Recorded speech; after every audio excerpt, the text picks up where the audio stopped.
দর্শক, ওসমান হাদির শারীরিক অবস্থার সবশেষ পরিস্থিতি সম্পর্কে জানাতে যুক্ত হচ্ছেন আমাদের সহকর্মী সাদ আহমেদ। সাদ, বিরতির আগে ফখরুল আমাদের যেমনটি জানাচ্ছিলেন, ওসমান হাদিকে ঢাকা মেডিকেল কলেজ হাসপাতালের অপারেশন থিয়েটারে নিয়ে যাওয়া হয়েছে এবং তার অবস্থা সংকটাপন্ন। আপনার কাছে কি তথ্য রয়েছে জানান।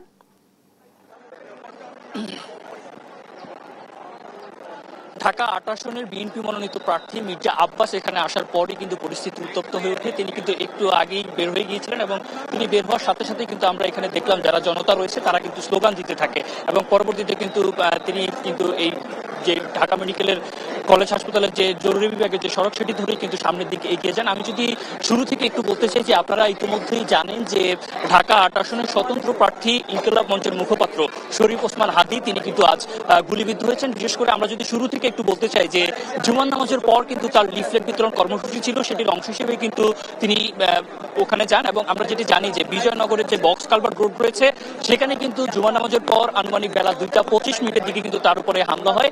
অন্যদিকে আমরা ডিএমপির জনসংযোগ বিভাগের কর্মকর্তা তালেবুর রহমান উপপুলিশ কমিশনার তিনি আমাদেরকে যেটি জানিয়েছেন যে জুমার নামাজের পর 2:25 দিকে 3টি মোটরসাইকেলে কিন্তু দুর্বৃত্তরা আসে এবং তারা কিন্তু তারপর তার উপর হামলা করে পালিয়ে যায় এবং এর পরেই কিন্তু তাকে এই ঢাকা মেডিকেল কলেজের জরুরি বিভাগে নিয়ে আসা হয় এবং এখন কিন্তু তার চিকিৎসা চলছে এবং জরুরি বিভাগে কিন্তু রয়েছেন এবং তার অবস্থা কিন্তু বেশ সংকটাপন্ন এমনটাই কিন্তু ডাক্তাররা জানিয়েছেন। সেই সঙ্গে আমরা যেটি জানি যে গুলিবিদ্ধ হওয়ার পর কিন্তু তার শরীরে প্রচন্ড রক্তক্ষরণ হয় এবং আমরা দেখেছি যে হাসপাতালে নিয়ে আসার পর তার সহযোদ্ধা যারা রয়েছেন ইনকিলাব মঞ্চে তারা যেটি বলছিলেন যে 4 ব্যাগ বি নেগেটিভ রক্তের প্রয়োজন এমনটি কিন্তু তারা বলছিলেন এবং আমরা দেখেছি যে ভর্তি হওয়ার পরপরে কিন্তু যারা বিভিন্ন রাজনৈতিক দলের শীর্ষস্থানীয় নেতৃবৃন্দ যারা রয়েছেন বিশেষ করে জাতীয় নাগরিক পার্টি থেকে শুরু করে অন্যান্য যারা রাজনৈতিক দল তারা কিন্তু এখানে তাকে দেখতে আসেন। একটু আগে কিন্তু শিবিরের সভাপতি তিনি কিন্তু এসেছিলেন, সেই সঙ্গে জাতীয় নাগরিক পার্টির দক্ষিণাঞ্চলের মুখ্য সংগঠক হাসান আব্দুল্লাহ, সেই সঙ্গে তাসলিম জারা সহ বিএনপির যিনি শরীফ ওসমান হাদির প্রতিদ্বন্দ্বী অর্থাৎ বিএনপি মনোনীত প্রার্থী ৮ আসনের মির্জা আব্বাস তিনিও কিন্তু এখানে এসেছিলেন এবং আমরা দেখেছি যে এখন কিন্তু উৎসুক জনতা কিন্তু এখানে রয়েছে। সেই সঙ্গে সেনাবাহিনীও কিন্তু জরুরি বিভাগের সামনে অবস্থান নিয়েছেন এমনটি কিন্তু আমরা দেখতে পাচ্ছি। আমি যদি শরীফ ওসমান হাদির কথা যদি একটু বলতে চাই, তিনি কিন্তু জুলাই গণ অভ্যুত্থানের বেশ প্রথম সারির তার কিন্তু সক্রিয় ভূমিকা ছিল, সেই সঙ্গে আওয়ামী লীগ ইস্যুতে সহ বিভিন্ন দাবিতে কিন্তু তিনি সরগরম ছিলেন এবং সমসাময়িক বিষয়ে কিন্তু তিনি সবসময় সরব ছিলেন এমনটি কিন্তু আমরা দেখেছি এবং এবার ত্রয়োদশ জাতীয় সংসদ নির্বাচনে কিন্তু তিনি যে ঢাকা ৮ আসন সেখানে কিন্তু স্বতন্ত্র প্রার্থী হিসেবে কিন্তু তিনি লড়ছেন এমনটি কিন্তু আমরা জানতে পেরেছি এবং গতকালই কিন্তু তফসিল ঘোষণা হলো। আমরা দেখেছি যে আগামী বছরের 12ই ফেব্রুয়ারি কিন্তু ত্রয়োদশ জাতীয় সংসদ নির্বাচন অনুষ্ঠিত হওয়ার কথা রয়েছে, তার একদিন পরে কিন্তু এই নেক্কারজনক ঘটনা ঘটতে কিন্তু দেখা গেছে এবং শরীফ ওসমান হাদি কিন্তু বেশ পরিচিত একজন মুখ, বিশেষ করে জুলাই গণ অভ্যুত্থানে কিন্তু প্রথম সারির দিকে কিন্তু তিনি ছিলেন এবং তিনি কিন্তু বেশ সক্রিয় ভূমিকা পালন করেছেন এবং তফসিল ঘোষণার পরপরই এমন নেক্কারজনক ঘটনায় কিন্তু মিশ্র প্রতিক্রিয়া কিন্তু আমরা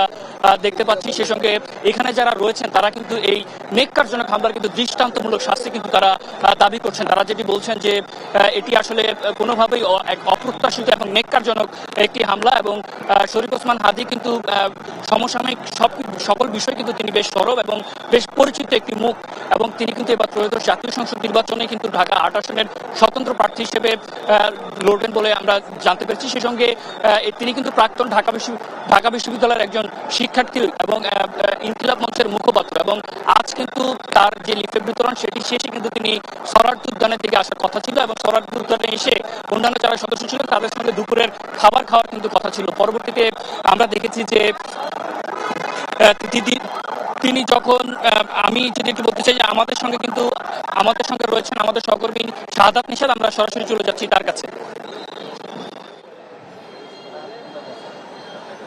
জি, আসলে আমরা এতক্ষণ ধরে আমাদের সহকর্মী সাদ তার কাছ থেকেই আসলে ওসমান হাদির বিস্তারিত জেনেছি এবং আমরা যদি আরেকটু জানিয়ে রাখি এখন পর্যন্ত ঢাকা মেডিকেল কলেজ হাসপাতালের সামনে থেকে যে তথ্য অনুযায়ী সে অনুযায়ী তার অবস্থা গুরুতর অবস্থায় রয়েছে এবং তার নিবিড় পর্যবেক্ষণের মাধ্যমে কিন্তু তার চিকিৎসা চলছে। কারণ তার ঠিক যে জায়গায় গুলি লেগেছে একেবারে ঠিক কানের উপরে অর্থাৎ ব্রেন কাছাকাছি লেগেছে এবং এতে কিন্তু ব্যাপক হারে রক্ত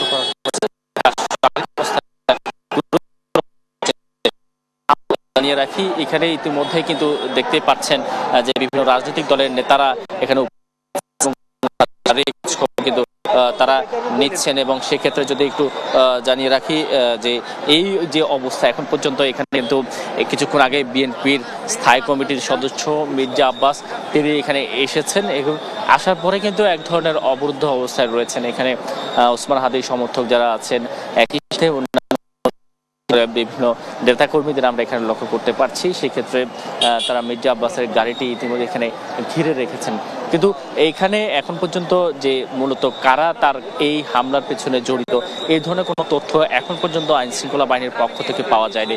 এবং সবশেষ যে তথ্য আইন শৃঙ্খলা বাহিনীর পক্ষ থেকে আমাদেরকে জানানো হয়েছে, ওসমান হাদিকে যারা গুলি করেছে, অর্থাৎ একটি মোটরসাইকেল যোগে তাকে গুলি করা হয়েছিল, সেই মোটরসাইকেলটি শনাক্ত এবং ওই ব্যক্তিদেরকে শনাক্তে কিন্তু আইন শৃঙ্খলা বাহিনী কাজ করছে। ইতিমধ্যেই সিসিটিভি ফুটেজ পাওয়া গিয়েছে এবং সেই সিসিটিভি ফুটেজ অনুযায়ী কিন্তু আইন শৃঙ্খলা বাহিনী কাজ করছে। ঢাকা মেডিকেল কলেজ হাসপাতালের সামনে আমরা দেখেছি ব্যাপক হারে এখানে পুলিশ সদস্যদের উপস্থিতি রাখা হয়েছে।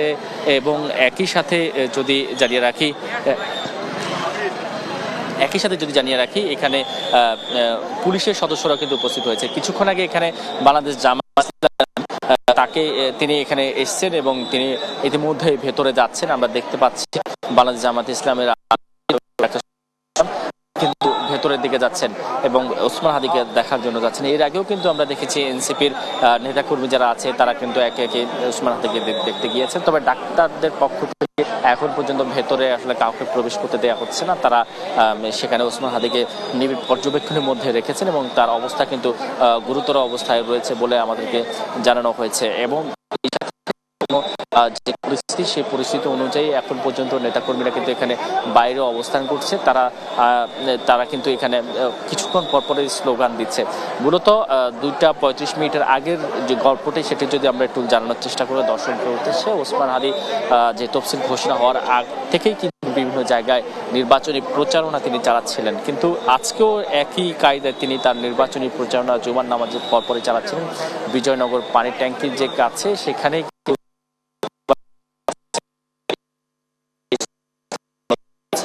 তাকে করা হয়। ঠিক গুলিটি তার কানের একটু উপরেই সেখানে লাগে এবং লাগা অবস্থায় কিন্তু সাথে সাথে সেখানে তিনি গুরুতরভাবে কিন্তু আহত হয়। এক পর্যায়ে তার ব্যাপকভাবে সেখানে রক্তক্ষরণ হয়েছে এবং সেক্ষেত্রে তার বি নেগেটিভ রক্ত প্রয়োজন ছিল এবং সেই বি নেগেটিভ রক্তের প্রয়োজনে এখানে কিন্তু এখনো তার সামাজিক যোগাযোগ মাধ্যম তার যে ফেসবুক আইডি সেখানেও কিন্তু স্ট্যাটাস দেওয়া হয়।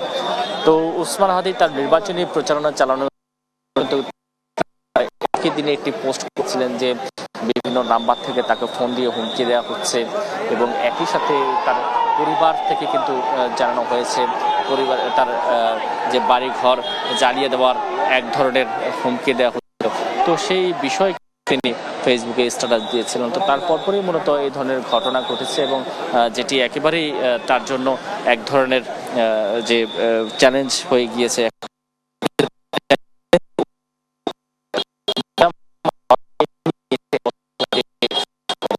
তো সেই জায়গা থেকে প্রত্যেকের জায়গা থেকে এখানেও আমরা দেখেছি অনেকে এসছেন, তার জন্য দোয়া করছেন এবং সেই সাথে কামনা করছেন যাতে যেন তিনি সুস্থ হয়ে আবারও তার নির্বাচনী প্রচারণা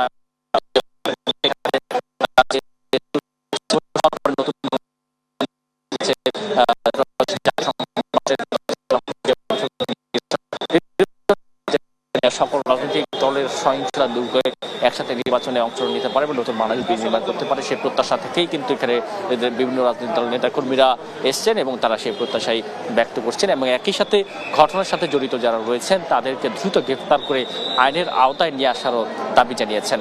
তো এই ছিল ঢাকা মেডিকেল কলেজ হাসপাতালের সামনে থেকে আমার কাছে থাকা সবশেষ খবর।